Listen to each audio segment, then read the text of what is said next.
Isang pasahero ang nakuhanan ng mahigit 1 milyong pisong halaga ng shabu sa Bredco Port sa Bacolod City. Sa halip na sa bahay, kulungan ang kinabagsakan ng 49 anyos na si Marshall de los Santos, residente ng Barangay Kaingin, La Paz sa Iloilo City matapos makuhanan ng mahigit sa 1 milyong piso na halaga ng shabu sa Bredco Port sa Bacolod City.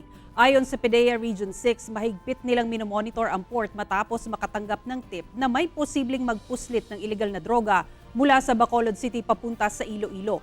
Napag-alaman na kaduda-duda raw ang kilos ni De Los Santos na tila hindi mapakali habang nasa port.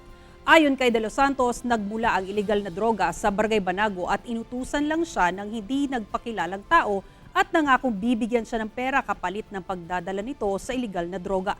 Inaalam pa ng PDEA ang pagkakakilanlan ng naturang tao at kung sino ang pagbibigyan ni De Los Santos ng iligal na droga pagdating nito sa Iloilo. Paanong ido sa bagya.